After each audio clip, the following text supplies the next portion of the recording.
ಎಲ್ಲರಿಗೂ ನಮಸ್ಕಾರ. ಇಂದಿನ ತರಗತಿಯಲ್ಲಿ ನಾವು 6ನೇ ತರಗತಿಯ ಗಣಿತದಲ್ಲಿ ಸಂಖ್ಯೆಯೊಂದಿಗೆ ಆಟ ಎಂಬ ಪಠ್ಯ ಭಾಗವನ್ನು ನೋಡೋಣ.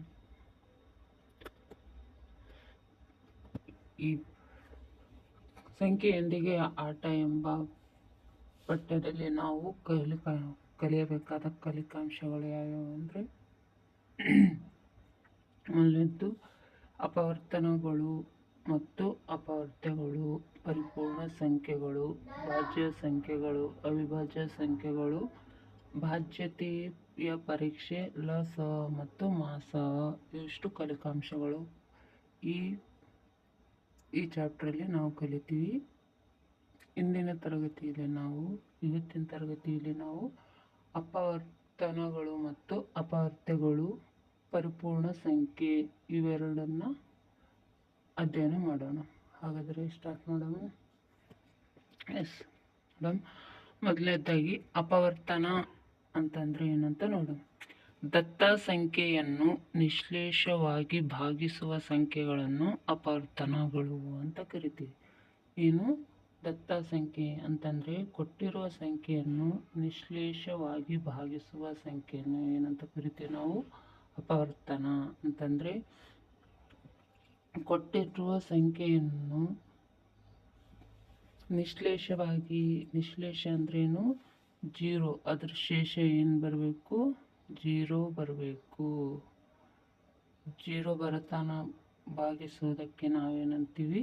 ಅಪವರ್ತನಗಳು ಅಂತ ಕರಿತೀವಿ. ಹಾಗಾದ್ರೆ ಇದು ಉದಾಹರಣೆಗಳ ಮುಖಾಂತರ ತಿಳ್ಕೊಳ್ಳೋಣ ನಾವು. ಇವಾಗ 4ರ ಅಪವರ್ತನಗಳು ನೋಡೋಣ. 4ರ ಅಪವರ್ತನ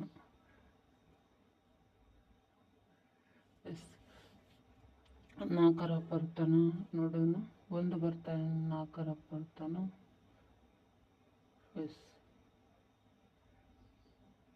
1 4 ಎಷ್ಟು? 4. 4 4 0. ನೋಡ್ರಿ, ಶೇಷ 0 ಬಂತಲ್ಲ. ಇದು 4ರ ಅಪವರ್ತನ ಏನಂತ ಹೇಳ್ಬೋದು ನಾವು? 1 ಬರುತ್ತೆ ಅಂತ ಹೇಳ್ಬೋದು. 4ರ ಅಪವರ್ತನ ಏನು? 1 ಆಗುತ್ತೆ. 4 ಅನ್ನೋದರ ಅಪವರ್ತನ 1 ಆಗುತ್ತೆ ಅಂತ ತಿಳ್ಕೊಂಡ್ವಿ. ನೆಕ್ಸ್ಟ್ ನೋಡೋಣ. 2 ಚೆಕ್ ಮಾಡು. ನೋಡ್ರಿ, 2 ಮ್ಯಾಗೆ ಇಲ್ಲಿ 4 ಇದೆನಾ? 2 4. 2ರಿಂದ 4 ಸಂಪೂರ್ಣ ಭಾಗ ಹೋಗ್ತದಿಲ್ಲ? ನೋಡ್ರಿ, 0 ಬಂತಲ್ಲ. 2ರಿಂದ 4ಅನ್ನು ಭಾಗಿಸಿದಾಗ ಅದನ್ನು ಏನು ಬಂತು? 0 ಬಂತು. ಹಾಗಾದ್ರೆ 2ಅನ್ನು ನಾವೇನಂತ ಹೇಳ್ಬೋದು? 2 ಸಹ 4ರ ಅಪವರ್ತನ ಅಂತ ಹೇಳ್ಬೋದು. ಇವಾಗ 3 ನೋಡೋಣ. 3 4. ನೋಡ್ರಿ, 3 ಅಂದರೆ 3. 4ರಾಗ 3 ಆದರೆ 1. ನೋಡ್ರಿ, ಇಲ್ಲಿ 0 ಬಂತೇನು ಶೇಷ? ಇಲ್ಲ. ಹಾಗಾದ್ರೆ 3 4ರ ಅಪವರ್ತನ ಅಲ್ಲ ಅಂತ ಹೇಳ್ಬೋದು. ನೆಕ್ಸ್ಟ್ 3 4ರ ಅಪವರ್ತನ ಆಗಿಲ್ಲ. ಹಾಗಾದ್ರೆ 4 ನೋಡೋಣ. 3 ಆದರೆ 4. 4 ಅಂದರೆ 4. 4ರಾಗ 4 ಆದರೆ 0.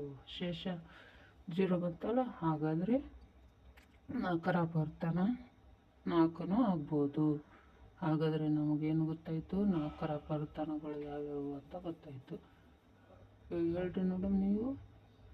4ರ ಅಪವರ್ತನಗಳು ಯಾವ್ಯಾವ ಅಂತ ಕೇಳಿದ್ರೆ ನಾವೇನು ಹೇಳ್ಬೇಕು? 1 2 4.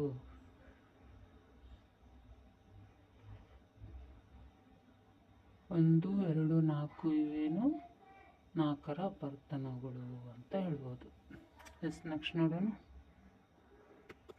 ನೆಕ್ಸ್ಟ್ ಇನ್ನೊಂದು 9ರ ಅಪವರ್ತನ ಕಂಡುಹಿಡಿಯೋಣ.